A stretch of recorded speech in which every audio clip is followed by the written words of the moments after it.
세게 온다고 그래서 염려를 많이 했는데 진짜 바람 세긴 세더라고요. 그런데 비교도 많이 안 오고 생각보다 피해가 많지는 않아서 정말 다행이었습니다. 얼마나 감사한지 모르겠어요. 근데 이렇게 또 밤새 조용해질 수가 있어요. 지가 태풍이 아무리 쎄봐도 태풍이래요. 우리 인생의 태풍이 아무리 심해도 곧 잔잔해지기를 진심으로 바랍니다. 오늘 설교 제목은 가족입니다. 가족의 의미에 관해서 우리 생각해 보려고 합니다. 우리 매일 양식 보내주시는 그 목사님께서 이런 글을 지난주 목요일날 보내주셨어요. 가족과 교회라는 제목인데, 하나님이 만드신 공동체는 가정과 교회뿐입니다. 나머지는 모두 인간이 임의대로 만든 것입니다.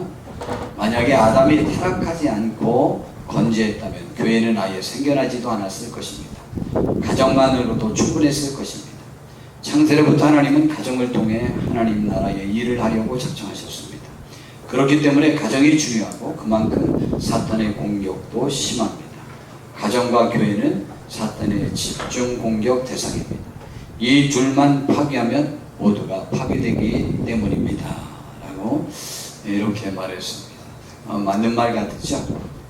사탄은 가정, 교회 이것을 무너뜨리려고 노력을 합니다. 하나님이 우리에게 가족과 가정을 허락해 주셨습니다. 가족이라는 의미가 무엇인가 라는 것을 오늘 생각해 보려고 합니다. 정말 제가 이 가족에 대해서 생각해 보면서 무한 은혜 가운데 제가 거하게 됐습니다. 얼마나 감사한지. 우리 다음 주도 우리 가족에 관해서 살펴볼 것이고, 또 그 다음 주도 가족에 관해서 살펴보고, 그 다음 22일 날은 우리들의 손주들, 그리고 우리들의 자녀들, 또 우리들의 부모님들, 우리들의 형제 자매들, 할머니 할아버님들을 모시고 우리 함께 예배드리는 가족 전도의 날로 정했습니다. 우리 어르신분들, 꼭 우리들의 교회 안 다니는 자녀들에게 9월 22일 날은 우리 임마누엘 교회에 가서 우리 온 가족이 함께 예배드리는 날이다. 그리고 함께 신앙생활을 하자라고 이렇게 권하시면서 이렇게 꼭 좀 함께 참여시킬 수 있도록 힘써 주시기를 정말 바랍니다. 하나님이 인류를 창조하시고 세계를 창조하시고 아담과 하와를 만드셨는데 부부로 만드셨습니다. 그래서 창세기에 보면 하나님이 이르시되 우리의 형상을 따라 우리의 모양대로 우리가 사람을 만들고, 우리는 하나님의 형상대로 만들어진 사람이고 그들로 바다의 물고기와 하늘의 새와 가축과 온 땅과 땅에 기는 모든 것을 다스리게 하자 하시고, 하나님이 자기 형상 곧 하나님의 형상대로 사람을 창조하시되 남자와 여자를 창조하시고, 하나님이 그들에게 복을 주시며 하나님이 그들에게 이르시되 생육하고 번성하여 땅에 충만하라, 땅을 정복하라, 바다의 물고기와 하늘의 새와 땅에 움직이는 모든 생물을 다스리게 하라. 그래서 간혹 그 TV에 혹은 뉴스에 나오더라고요. 어느 집 보니까 봉고치 하나에 그 자녀들 전부 태우고 뭐 7명 혹은 12명을 태우고 이렇게 가는 그 가족이 나옵니다. 그런데 그 가족은 다 보니까 목사님 가족이더라고요. 왜 그렇게 많이 낳냐 그랬더니 이거 봐라, 생육하고 번성하라고 그랬으니까 우리 하나님이 주신 대로 낳다, 안 만들면 되는데 왜 이렇게 주신 대로 낳는지 아버지가 그렇게 해서 많이 됐습니다. 굉장히 좋을 것 같아요. 15인승 그 승합차에 12명의 자녀들과 또 뭐 13명도 괜찮을 것 같아요. 야곱 가족처럼 13명의 자녀들과 부부 둘이 타고 이렇게 다니면 이야, 움직이는 교회죠. 움직이는 세계고 너무 좋은 것 같습니다. 자, 우리에게 땅을 정복하라 라고 이렇게 말씀해 주셨습니다. 자, 우리가 땅을 잘 다스려야 될 책임이 있죠. 하나님이 인류에게 허락해 주신 최초의 그 관계가 부부입니다. 아담과 하와. 조금 전에 말씀드렸던 대로 만약 아담과 하와가 범죄하지 않았더라면 교회는 존재하지 않았을 겁니다. 그들을 통해서 모든 것을 이루셨을 것입니다. 자, 그렇게 한데요. 자, 이 부부가 모든 관계 중에서 제일 중요합니다. 가족에게는 여러 관계가 있어요. 제일 중요한 게 부부, 그 다음에 부모와 자녀와의 관계, 또 할머니 할아버지와 손주와의 관계, 또 형제 자매들과의 관계, 또 사촌들과의 관계도 있지 않습니까? 가족 그랬을 때 사촌까지도 가족이라고 하나요? 잘 안 그러는 것 같으죠? 자, 그런데 여하튼 그 가정을 허락해 주셨습니다. 그 중에 제일 중요한 관계가 우리 부부입니다. 예, 부부로부터 모든 관계가 형성이 됩니다. 어제 청년부 성경부 시간에 가족이 무엇인가에 관해서 생각해 봤습니다. 그랬더니 청년들이 가족은 끊을 수 없는 관계다 라고 말합니다. 참 제가 그 말에 너무 많은 청년들이 그와 비슷한 이야기들을 하더라고요. 저희 큰형님이 홍사구 장로님이십니다. 저희가 사남 사녀가 있는데 그 중에 맏형님 되십니다. 큰 누님이 계신데 누님 다음에 우리 형님입니다. 그런데 우리 그 큰형님 되신 홍사구 장로님이 이런 말씀을 하셨어요. 나는 자녀가 많은 게 좋지 않다. 형제가 많은 것도 좋지 않다. 왜냐하면 참 힘들고 피곤하다. 그리고 신경 쓰입니다. 부모님이 누구 동생들을 보살펴라라고 말씀 안 하셔도 동생들이 혹시 나에게 와서 도와달라고 안 한다고 할지라도 나는 동생들의 가정이 지금 잘 사는지 못 사는지 관심 가져지고 또 못 살고 힘들 때 신경 쓰일 수밖에 없다. 나는 그게 불편하고 싫다. 이렇게 말씀하세요. 가족이라는 거죠. 가족은 신경 쓰인다는 거예요. 남한테 우리가 뭐 그렇게 신경 씁니까? 가족이기 때문에 신경 쓰는 거죠. 그렇기 때문에 그 가족이라고 하는 것은 우리들에게 가장 의지처가 되고 가장 힘이 되고 삶의 발판이 가족으로부터도 형성되지만 그렇기 때문에 가족이 나의 삶을 가장 짓밟기도 하고 가장 상처를 주고 가장 아프게 만들고 가장 나를 무력하게 만들고 삶을 실패자로 만드는 것이 가족으로부터 시작됩니다. 그 모든 출발점은 부부입니다. 부부로부터 정말 모든 것이 시작되는 것이죠. 그런데 부부에 관해서 성경은 이렇게 말합니다. 아내들이여 자기 남편에게 복종하기를 죽게 하듯 하라. 이는 남편이 아내의 머리됨이 그리스도께서 교회의 머리됨과 같으니 그가 바로 몸의 구주시니라. 그러므로 교회가 그리스도에게 하듯 아내들도 본새 자기 남편에게 복종할지니라. 지난주에 제가 우스갯소리로 말씀드렸지만 여하튼 예수님의 그 귀한 산상 수원대로 가장 잘 사는 것이 우리 대한민국의 아내들이라고.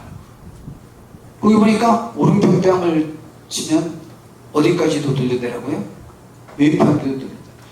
그런데 우리 대한민국 아내들은요 그거보다 훨씬 더합니다. 오른편뺨 치면 이쪽 수차가 이거야. 아예 기결하지야. 그러니까 목까지 내밀으니까 대한민국 아내들이 전 세계에서 성경의 말씀보다 억지로 오리로 가게 하면 심리도 가주라고 했으니까 왼편까지 되라는 하나님의 말씀이 있는데 그보다 더해서 그냥 아예 죽여하고 목까지 내미니까 세계에서 제일 하나님의 말씀대로 사는 것이 대한민국의 아내들이다. 여기에 혹시 이의가 있으신 분들이 있으십니까? 그래서 어제 다른 나라에서도 살고 왔던 선교사님 아들한테도 물어보고 다른 사람들한테도 다 물어봤어요. 과연 우리나라보다 죽여라 하고 대들 여자가 다른 나라에 있을 것 같은 인상이 드는 나라 여자들이 있느냐? 혹시 저희들에게서 혹시 있어요? 일본 여자랑 우리나라랑 여자랑. 그랬더니 누가 그러더라고요. 드라마 상에서만은 그런 것 같은데 외국에서 살다 온 사람이 실제는 안 그런 것 같다고도 합니다. 드라마는 그 시대의 사회 현상을 잘 반영해주는 곳이기도 합니다.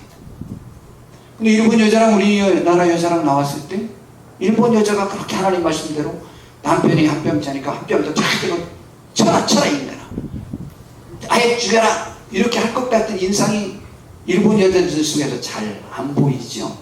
우리 일본 좀 은선이한테 물어보려고 그랬더니 그럴까?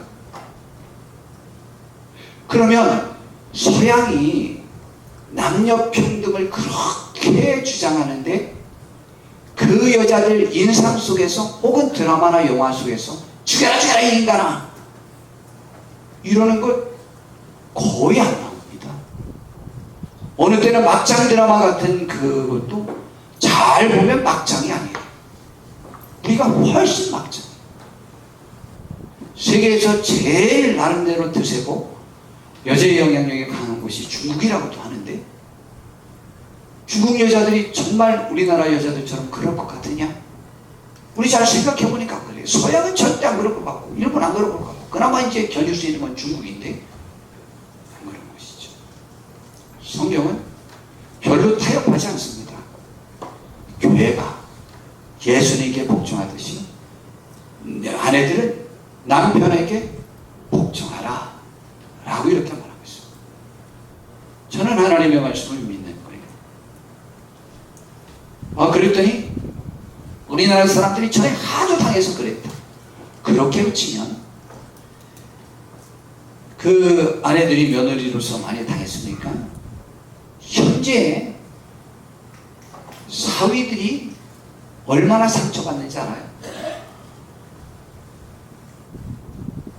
우리 교회에서도 받고 다른 데서도 받고 사위들도 상처 엄청 받지만 그렇게는 안 해요. 좀 덜합니다. 사위들이 받는 상처의 그 고통 이야기를 제가 많이 들어봤습니다.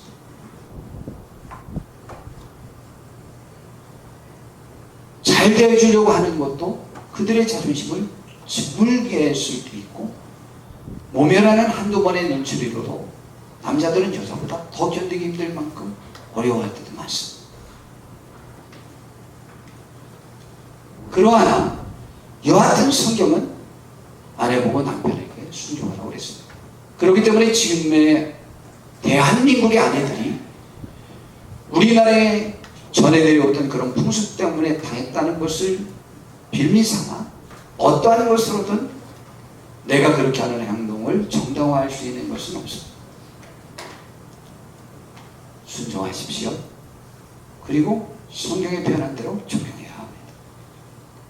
근데 이 말씀을 남자들이 굉장히 좋아하는데 좀 불안해요. 그 다음에 2배 많은 절이 또 남편들에게 요구하는 말씀이 있어서 근데 성경 말씀은 이 두 가지가 같이 있으니까 이렇게 말합니다. 남편들아 아내 사랑하기를 그리스도께서 교회를 사랑하시고 그 교회를 위하여 자신을 주신 같이 하라. 이는 곧 물로 씻어 말씀으로 깨끗하게 하사 거룩하게 하시고 자기 앞에 영광스러운 교회를 세우사 티나 주름 잡힌 것이나 이런 것들이 없이 거룩하고 흠이 없게 하라 하십니다. 이와 같이 남편들도 자기 아내 사랑하기를 자신과 같이 할지니 자기 아내를 사랑하는 자는 자기를 사랑하는 것이라.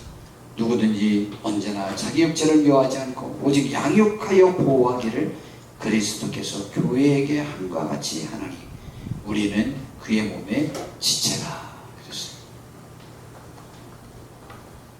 예수님이 교회를 위해서 죽어주셨는데 성경의 교회에 대한 정의를 보면 이 세상에 있는 단체 중에 가장 엉망이 교회인 것처럼 보여질 정도도 있다는 거죠. 교회에서 제잘난치 하는 사람이 제일 많다고도 지적하고 교회에서도 상류 사이 사람들과 같이 지내고 싶고 괜찮은 사람들만 지내고 싶어하는 그러한 속성들이 너무 많이 있다고 지적하고 있습니다. 제가 봐도 많이 있어요. 그리고 제가 볼 때는 이성과 양심과 이성과 논리와 합리적인 것이 조금도 통하지 않는 것이 교회예요. 교회는 감정과 자존심이 지배를 하고 하나님의 말씀은 티끌만큼도 영향력이 없이 감정이 못 받치면 하나도 영향력이 없는 곳이 교회예요. 정상적인 대화가 불가능한 곳이 교회예요.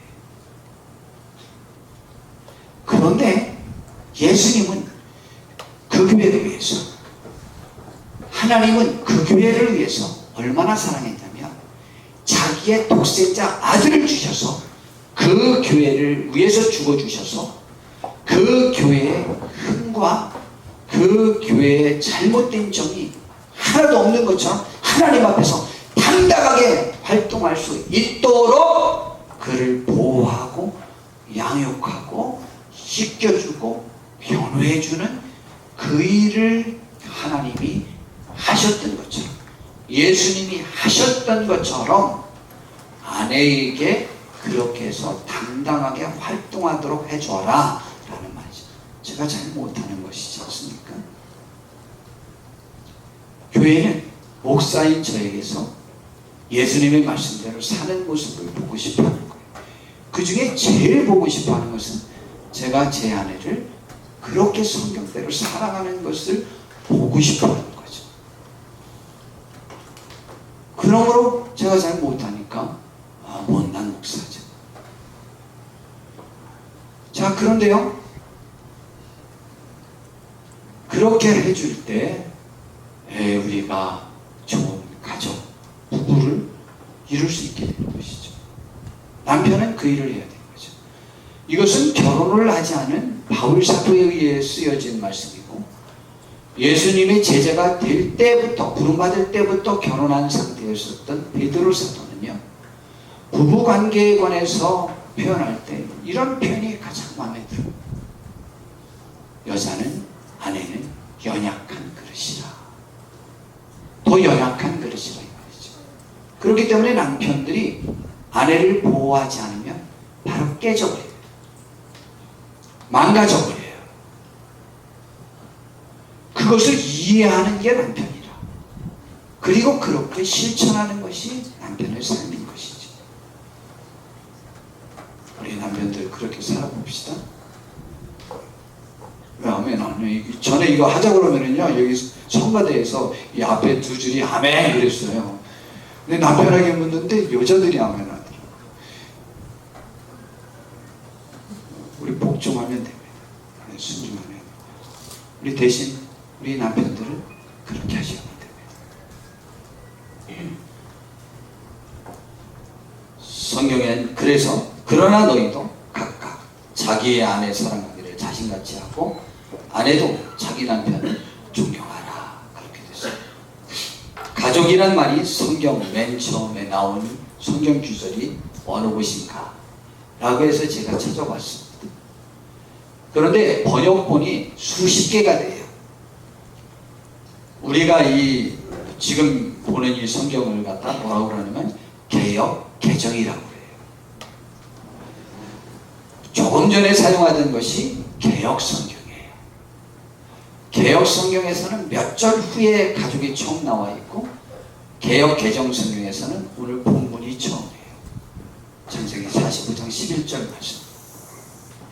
그런데 다른 성경을 보면 굉장히 달라요.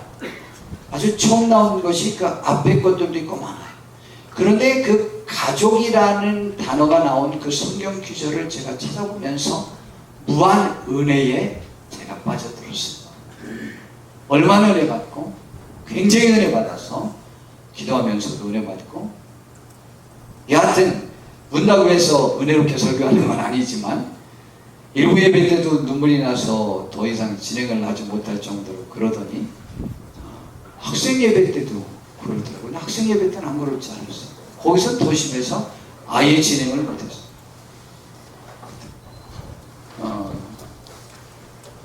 가족을 생각할 때 너무 감사한 거죠. 우리에게 가족을 허락했다는 것에 대해서. 가족이 무엇인지에 관해서 아주 저에게 아주 각인되는 이번 이 설계 기간, 준비 기간에서 다음 주에도 가족, 그 다음 주에도 가족을 섬길 것입니다. 오늘 성경 본문 처음에 개역 개정 성경에서 나온 처음 것이 오늘 창세기 45장 11절입니다. 요셉이 그의 형들에게 아버지에게 가서 이 말씀을 전해드리라고 부탁하는 말씀입니다. 흉년이 아직 5해가 있으니 내가 거기서 아버지를 모셔서 좋은 데로 모시고 거기서 봉양하리이다. 아버지와 아버지의 가족과 아버지께 속한 모든 사람에게 부족함이 없도록 하겠나이다 라고 애굽의 총리가 된 당신의 11번째 아들 요셉이 말씀을 전하라고 하더라고 가서 말씀 전해주시고, 염려하지 말고 아버지의 가족 모두가 내려오십시오 라는 말을 전하라고 하는 그 말에 가족이라는 단어가 사용됐습니다. 오늘 그래서 우리 그 요셉의 가족 역사를 한번 좀 살펴보려고 해요. 요셉의 증조 할아버지가 아브라함입니다. 아브라함. 하나님이 그 아브라함에게 나타나셔서 75살에 자녀가 없는 그 75살 된 아브라함에게 너의 고향과 친척과 아버지의 집을 떠나서 내가 너에게 지시할 땅으로 가라고 말했어요. 아브라함이 그렇게만 나오면 내가 큰 민족으로 이루고 내가 축복의 근원이 될 거다 라는 말이에요.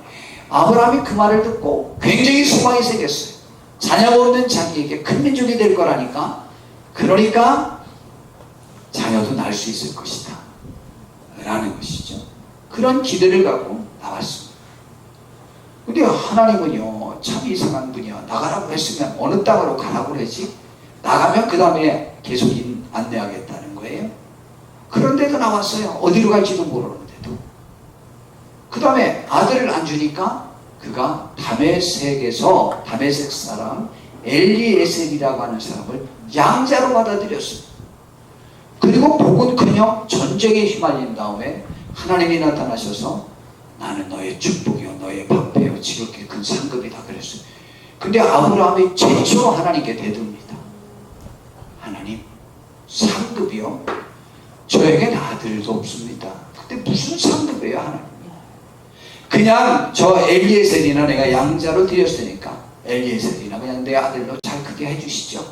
그렇게 요구했습니다. 그때 하나님이 아니야, 반드시 내 몸에서 아들이 태어날 거야. 그가 나와 약속한 그 상속권자다. 그랬더니 아브라함의 특질은 하나님이 또 말씀하시면 그걸 믿어요. 그걸 믿어서 그가 믿음의 조상이 된 거예요. 그랬는데 그렇게 믿었는데도 또 하나님이 또 아들도 금방 안 주시네. 그러니까 누가 조급해졌냐면 그의 부인 사라가 조급해진 거예요. 그래가지고 자기 몸종 하갈, 젊은 여자를 씨바지로 들여보내면서 자기 남편을 거기 들어가서 잠자갖고 애기 낳으라는 거예요. 아브라함이 그냥 도살장에 끌려가듯이 들어가서 잠을 자고 덜컥 임신이 되어버렸어요. 제가 성경에서 제일 싫어하는 여인이 하갈입니다. 안 싫어하는 사람도 있겠지만 계급투쟁의 역사를, 인생의 역사는, 인류의 역사는 계급투쟁의 역사다 라는 이념에 사로잡혔으면 그 노예의 계급에서 신분 상승할 수 있는 것은 그렇게라도 아기를 낳아서 상승하는 방법밖에 없다라고 말을 할지 모르겠지만, 인생의 역사는, 인류의 역사는 계급투쟁의 역사는 아닙니다. 그런데 임신되자마자 자기 여주인 사라를 완전히 무시하기 시작했어요. 사라가 너무 화가 나가지고 정말 학대를 했습니다. 학대를 했다고 성경에 나와 있는데 어느 정도 자기 여종 사라를 학대했는지는 모르겠지만, 궁녀라는 영화를 혹시 보신 분? 한 번도 없으시네. 저도 못 봤어요. 잠깐 내용만 나옵니다. 궁녀들, 중전이 궁녀가 임신하면 그 궁녀를 임금 몰래 불러다가 죽입니다. 거의. 그래가지고 치고 밟고 막 해가지고 유산시킵니다. 이야, 그렇게 죽여. 와. 그런데 하갈은 왜 학대를 하냐고 죄송하게 생각해. 왜 무시하냐고 여주인을 죄송하게 생각해야지. 여하튼 이스마엘을 낳았어요. 그런데 13년 후에 이삭을, 사라가 아브라함과 관계돼서 이삭을 낳았어요. 좀 기다렸으면 되는 거예요. 그런데 이삭을 젖대는 잔치 했을 때, 요즘은 젖을 몇 살까지 먹이느냐, 언제까지 먹이냐 그러더라고요. 우리 몇 살까지 먹이셨어요? 누가 제일 어른이시니까? 김영순 드리면 몇 살까지 먹이셨어요? 잘 모르시지? 그래도 돌 지날 때까지 먹였잖아요. 요즘 그러더라고요. 24개월까지 먹이는 것이 좋다고. 예, 잘 모르지만 저는 24개월 이상은 먹였을 것 같아요. 3살 때 뗐을 것 같아요. 그러니까 이스마엘과 나이 차이가 굳이 말하면 지금 13살 차이 나니까 이스마엘 16, 17살쯤에 이삭이 저 때는 잔치를 했는데 그때 이삭을 괴롭혔어요. 그걸 또 사라가 본 거예요. 사라가 또 미쳐버려. 그래가지고 자기 남편한테 따지는 거예요. 저 계집종하고 계집종의 그 아들을 내쫓으라고. 아브라함이 너무 속상했어요. 하나님 앞에 기도했어요. 슬퍼했어요. 그랬더니요, 저는 가족 해결에 관한 가장 첫 번째 해결책을 거기에서 찾습니다. 하나님 말씀하십니다. 계집종과 계집종의 아이를 내어쫓으라. 사라가 하가를 학대할 때 그가 임신했을 때 나갔는데 그때 죽을 뻔했어요. 근데 하나님이 나타나서 물을 주고 살려가지고 다시 집에 들어가서 내 여주인의 수하에서 복종하라고 했거든요. 그래서 왔다가 애기 낳고 또 그렇게 한 거예요. 그랬더니 그 아들도 또 그러는 거예요. 내쫓으면 죽는 거예요. 여러분, 아내 되신 분들이요, 애인이 있다고 할지라도 그 애인을 불쌍하게 생각하지 마세요.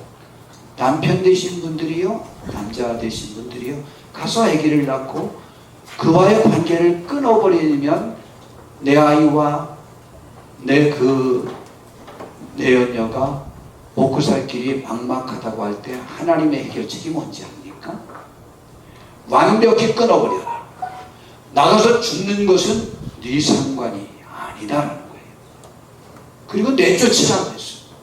꼭 그렇게 하십시오. 절대 그렇게 하셔야 됩니다.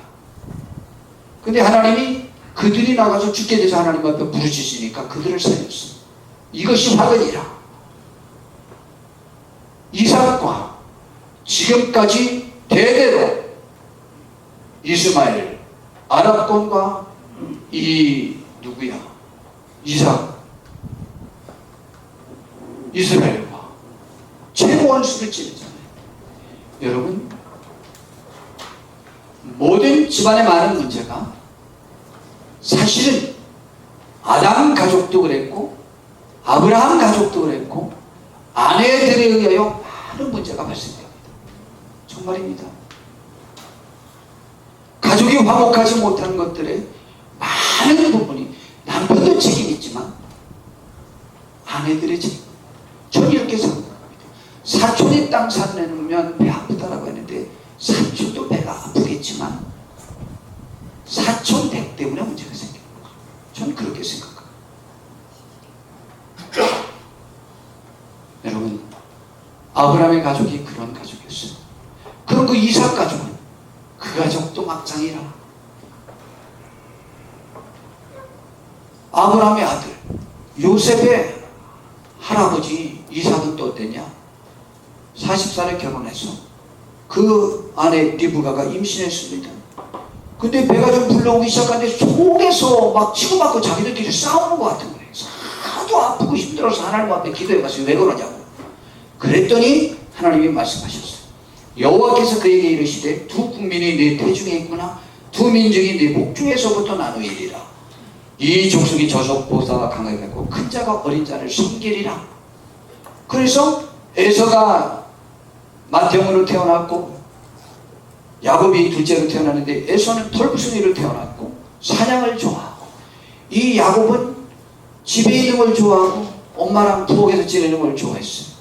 근데 사냥해온 고기를 아버지 이삭은 좋아해갖고 맞이 에서를 좋아하고 엄마 리브가는 야곱을 좋아하는 거예요. 그런데 이삭이 눈이 멀었어요. 곧 죽을 것 같아가지고 에서에게 말했어요. 내가 죽기 전에 너에게 축복해 줄 테니까 사냥해서 고기로 요리를 해봐라. 그걸 먹고 내가 축복해 주겠다. 그 소식을 리브가가 듣고요. 가서요. 양을 잡고 가라. 그리고 아버지께 내가 요레세대까지 가서 네가 드리고 네가 축복을 받아라. 그랬더니 야곱이 엄마 무슨 말씀이에요? 나는 돈이 없어요. 축복은커녕 저주받고 나올 거예요. 염려 마라. 내가 가지고 못해주마. 그래가지고 내려서 축복을 사기쳐서 자기가 받았어요. 늦게 온 에서가 그 사실을 알고 야곱을 죽이려고 하니까 할 수 없이 외삼촌 댁으로 피신시켰어요. 이 사기꾼 야곱이 그전에는 장자권을 도적질하더니 지금은 축복까지 도적질했어요. 그런데요, 그 사기꾼 야곱이요, 외삼촌 댁으로 피신했는데 외삼촌은 더 사기꾼이에요. 품삯을 10번이나 사기쳤어요. 그리고요, 뭐도 사기치는 줄 알아요? 외삼촌 둘째 딸 라헬을 사랑해서 결혼하기로 해서 결혼했는데 그냥도 못 준대요. 내 둘째 딸 줄 테니까 7년 동안 무료로 일해. 그래서 일했죠. 첫날 밤을 지내고 아침에 봤더니 세상에 라헬이 아니야. 언니 레아를 들여버린 거예요. 그래가지고요, 이거 남자들도 난 이해 못해. 첫날 밤 라헬인지 알고 천국에서 있는 것처럼 좋아했겠지. 그리고 깨서 보니까 레아야? 에휴, 거짓말들 하지 마. 다 마음뿐이야. 마음이 아내에게 집중되면 아내가 최고 좋지. 마음이 떠나서 어떤 여자 어떠니 그런 소리 하지 말아요. 천하의 사기꾼 야곱이 라헬하고 레아를 구분 못했어요. 자기가 그렇게 사랑했던 라헬인 줄 알고 첫날 밤 지냈어요. 아침에서야 알았어요. 여하튼 그래서 따졌더니 세상에 이런 외삼촌 자기 사기보다 훨씬 더 쳐. 여기 풍수북은 동생을 언니보다 먼저 주는 경우가 없대요. 그러니까 일주일 채워라. 동생까지 주겠다. 대신 7년 더 일해줘야 돼. 얼마나 억울하겠어요? 그래가지고요, 그 여종들 한 명 한 명씩 딸려가지고 아내가 4명이 됐어요. 거기에서 12명의 아들을 낳은 거예요. 그리고요, 그 집안이 얼마나 또 막장인지 별 희한한 일이 다 있었어요. 그런 집이 야곱의 집이에요. 자기 아버지 집이에요. 요셉은요, 요셉은 야곱이 사랑했던 라헬이 낳은 11번째 아들이에요. 늙음하게도 낳았고 또 자기가 사랑했던 여인 그 아내에게서 낳기 때문에 굉장히 사랑했어요. 그래서 성경엔 뭐라고 말하냐면 노년에 얻은 아들이므로 이스라엘이 여러 아들들보다 그를 더 사랑하므로 그를 위하여 그에게만 물감 들인 옷을 입히고 남들은 그냥 남 12아들은 아무렇게나 해서 입혔어요. 그러고 난 다음에 그러자 그 형들이 아버지가 형들보다 그를 더 사랑하는 걸 보고 그를 미워하여 그에게 마음이 편하게 말할 수 없었답니다. 그래가지고요, 이 요셉을 죽이기로 작정합니다. 그래서 요셉을 죽이기로 하는데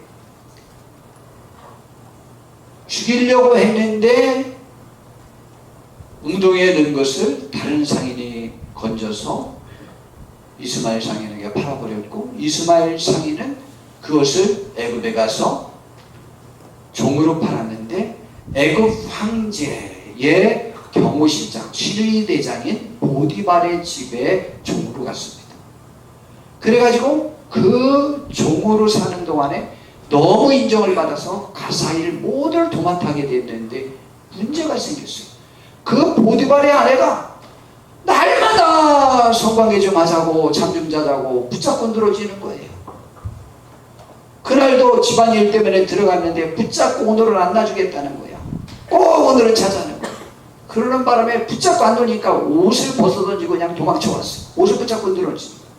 그랬더니 그 여인이 보디발의 아내가 그걸 가지고 있다가 자기 남편한테 나를 겁탈하려고 해서 소리 지르니까 옷을 벗어놓고 도망갔다 그랬어요. 그래서 감옥에 갇혔어요. 참 억울하죠. 참 인생은 왜 그러냐. 그래서 감옥에 갇혔는데 감옥에서도 또 인정받았어요. 그리고 거기에서 꿈 회복을 잘해갖고 황제의 신하 중에 한 명이 풀려나갔어요. 그런데 그때 또 애굽의 황제가 또 꿈을 꿨어요. 7년 풍년 들고 7년 흉년 들 것에 대한 꿈인데 아무 대목을 못하는데 그제서야 그 신하가 아이고 임금님 제가 죄를 졌네요. 제가 여기 감옥에 있다 나올 것을 마침 그 사람이 있는데 꿈을 해몽을 그렇게 잘합니다. 당장 불러와라. 요셉이 그 꿈을 해몽을 해줬어요. 이것은 7년 풍년 들고 7년 흉년이 들을 건데 이것은 전 세계를 살리려고 바로에게 하나님이 계시를 준 겁니다. 그러니 지혜로운 사람을 선택해서 7년 풍년 들을 때 잘 관리했다가 7년 흉년 들을 때 대비를 해야 애국과 세계를 살릴 수 있습니다. 그런 거예요. 신하들과 그 황제가 바로가 아니 요셉보다 더 지혜로운 사람을 어디서 구하겠냐. 그래서 총리가 되어서 이것을 하고 나의 권한은 내가 왕위에 있다는 것 말고 모든 권한은 내가 너에게 임한다. 그래서 30살에 애굽의 총리가 됐어요. 그런데 이 풍년 들고 흉년이들은 그 다음 해에 자기의 형들 10명도 곡식을 사러 애굽으로 왔어요. 전 세계에 지금 곡식이 있다는 곳은 애굽밖에 없다는 거. 총리가 곡식을 파는 것을 관리하고 있는데 거기에 와서 절하고 곡식을 사려고 했는데 요셉은 금방 10형제 자기 형들인 줄 알았어요. 근데 요셉을 못 알아봤어요. 근데 곡식을 팔 때 여하튼 무엇이나 누명을 씌워가지고 그 중에 자기를 죽이려고 하는데 제일 지독했던 시므온 형은 1년 동안이나 감옥에 가둬둡니다. 그리고 나머지 9명이 올라가게 하고 베냐민이라고 하는 그 너희들 막내가 있다고 하니까 나중에 곡식 살려면 베냐민을 데려오지 않으면 안 된다. 그렇게 명령하고 시므온을 감옥에 가둡니다. 그리고 그가 이제 1년 후에 베냐민을 데리고 이제 곡식을 사옵니다. 그런데 요셉이 그 형들의 마음을 살펴보기 위해서 이제 술수를 써서 또 베냐민을 감옥에 가두고 너희 10명은 책임 없으니까 아버지에게 올라가라. 그랬어요. 그랬더니 그 형들이 아무도 올라가지 않는 거예요. 그리고는 와서 하는 말이 우리 아버지와 저 베냐민은 생명이 연관되어 있다. 베냐민의 친형이 있었는데 지금 20년 전에 죽었다. 그렇기 때문에 지금 만약 베냐민까지 같이 안 가면 우리 아버지는 돌아가신다. 그리고 내가 우리 아버지에게 약속했다. 이 막내를 내가 책임지고 나의 생명으로 바꿀 거라고. 그러니 유다라고 하는 넷째 형이 나서가지고 나를 대신 감옥에 가두시고 요셉을 이 베냐민을 아버지에게 올려보내소서. 그때서야 요셉이 자기 친동생 베냐민을 향해서 형들이 그런 마음을 갖고 있는 것을 보고 마음을 풀었어. 그리고 자기 신하들을 다 밖으로 나가라고 하고 막 울기 시작하는데 그 우는 소리가 너무 커서 황제도 들었다 그랬습니다. 그런데 그때 그 요셉이 위대한 말을 합니다. 형들에게 말하기를 나는 요셉이라 내 아버지께서 아직 살아계시니까. 형들이 그 앞에서 놀라서 대답하지 못합니다. 그런데 형들에게 말합니다. 내게로 가까이 오십시오. 가까이 오니까 나는 당신들의 아우 요셉입니다. 당신들이 애굽에 판 사람입니다. 당신들이 나를 이곳에 팔았다고 해서 그런데 근심하지는 마소서. 한탄하지도 말아요. 하나님이 생명을 구원하시려고 나를 당신들보다 먼저 보내셨습니다. 이 땅에 2년 동안 흉년이 들었으나 아직 5년은 밭갈이도 못하고 추수도 못할 겁니다. 하나님이 큰 구원으로 당신들의 생명을 보존하고 당신들의 우선을 세상에 두시려고 나를 당신들보다 먼저 보내셨나니 그런즉 나를 이리로 보낸 이는 당신들이 아니고 하나님이십니다. 하나님이 나를 바로에게 아버지로 삼으시고 그 온 집의 주를 삼으시며 애굽 온 땅의 통치자로 삼으셨습니다. 그리고 자기 친동생 베냐민을 껴안고 통곡을 하고 형들도 그제서야 가까이 오니까 안고 통곡을 합니다. 그리고 아직 흉년이 5년이나 남았는데 그곳에선 살 수 없습니다. 그러니 아버지와 모든 가족을 모시고 내려오십시오. 그러면서 말을 전하라고 한 말이 오늘 성경 말씀 본문이었습니다. 그렇게 하는데 그 다음 빨리 올라가서 모시고 오세요 라고 하면서 또 한 말이 뭐냐, 형들을 돌려보내며 그들에게 이르되 당신들은 길에서 다투지 말라 하였더라. 성도 여러분, 교회에 무슨 문제가 있었든, 나라에 무슨 문제가 있었든, 우리들의 직장에서 무슨 문제가 있었든, 사업에 무슨 문제가 있어도 그 책임을 묻느냐고 다투지 마세요. 책임을 남아있는 사람들에게 묻지 마세요.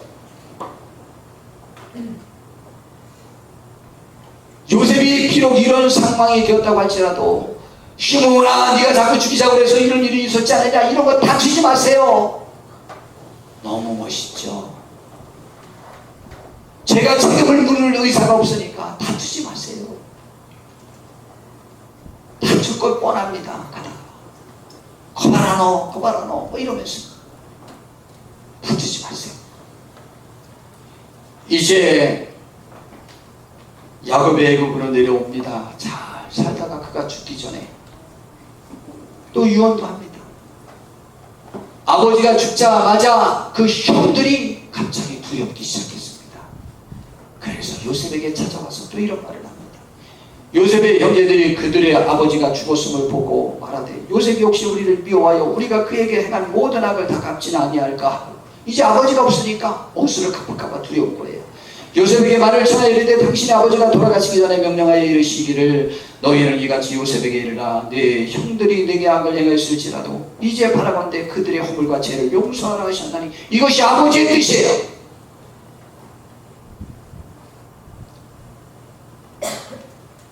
명절날 거의 매번 우리나라에서는 가족 간의 살인사건이 벌어지겠죠. 충분히 벌어질 것 같아요. 그런데 아버지가 죽기 전에 말했지 않았느냐, 우리들을 그렇게 하지 말라고, 용서하라, 우리들 형들의 죄를 용서하라고 말했지 않았느냐. 그 형들이 또 친히 와서 용서하라 하셨나니 당신 아버지 하나님의 종들인 우리의 죄를 이제 용서하소서 하네. 요셉이 그들이 그에게 하는 말을 들을 때 울었습니다. 그런데 형들이 또 이렇게도 말합니다. 그 형들이 또 친히 와서 요셉의 앞에 엎드려서 이제 뭐 쩔쩔매는 거죠. 우리는 당신의 종입니다. 마음대로 부리십시오 라고 말했습니다. 근데 요셉이 이렇게 답변합니다. 그들에게 이르되 두려워하지 마소서, 내가 하나님을 대신하리니. 예, 직접 원수가 보면 안 됩니다. 당신들은 나를 해하려 하였으나 하나님은 그것을 손으로 바꾸사 오늘과 같이 많은 백성의 생명을 구원하게 하시려 하셨나니 당신들은 두려워하지 마소서, 내가 당신들과 당신들의 자녀를 기를 것입니다. 멋있지 않아요? 물질은 내가 더 많으니 내가 당신의 자녀들까지 다 책임지겠습니다. 그리고 형들을 간곡한 말로 위로했어요. 이게 요셉입니다. 요셉이 이럴 것을 알고 야곱은 죽기 전에 그에게 최고의 축복의 예언을 했습니다. 포도나무가 탐장나무가 같이 가서 열매를 주렁주렁 맺듯이 너의 삶이 남에게도 그렇게 유익을 끼치는 삶이 될 거다. 저는 오늘 이 요셉 가족의 가족사를 살펴보면서 천하의 이런 막장 드라마 같은 삶의 가정이, 가족 역사를 지닌 집이 몇 집이나 있겠습니까? 파란만장하고 비참하고 정말 막장 최고의 막장 드라마만 예수만 볼 수 있는 그러한 가족 역사를 지니고 있는 요셉의 가족이었습니다. 아브라함 그렇지, 이삭 그렇지, 야곱 그렇지, 참 형제들 똑같이 그랬지 않습니까? 그런데 이들의 가족 속에서 다른 가족과 다른 것이 있습니다. 이들은 결정적인 순간에는 하나님 앞에 무릎을 꿇습니다. 주여, 당신이 지금 나를 살려주지 않으면, 당신이 나를 도와주지 않으면 라고 하는 것을 고백하고 하나님의 결정적인 순간 나타나셔서 말씀하시면 그 말씀을 거역하지 않고 따릅니다. 그런데 놀라운 사실은 하나님께서 온전하고 완전한 가정을 꼭 사용하신 것만은 아니고 이렇게 막장 드라마와 같은 보잘것없는 가족, 성경에 말한 대로 정말 미세한 가족을 통해서 생명의 역사를 일으켰는데, 그 생명의 역사가 자기 가족만 구원한 것이 아니고 그것이 남의 집까지, 세계 민족에까지 흘러넘쳐서 구원의 역사를, 생명의 역사를 일으키는 가족으로 이들을 사용해 주셨습니다. 우리들의 가족 때문에 슬퍼하지 마세요. 주께서 우리들의 가족을 사용하기를 원하시며, 우리들의 아픔의 역사를 지닌 가족을, 나의 아픔을 사용하기를 원하십니다. 그리고 이것이 우리 가족만 더 구원하는 것이 아니고 이것이 흘러넘쳐 이웃에게까지 당장 넘어서까지 가게 하는 그러한 축복을 허락하시겠다고 했습니다. 하나님이 연약한 우리들의 가족을 사용하셨습니다. 연약한 저희 교회를 사용하셨습니다. 우리 성도님들을 사용하셨습니다. 이 축복이 당장 너머로까지 확장되게 하는 데 쓰임받는 우리 임마누엘 교회 모든 가족이 되기를 진심으로 바랍니다. 기도하겠습니다.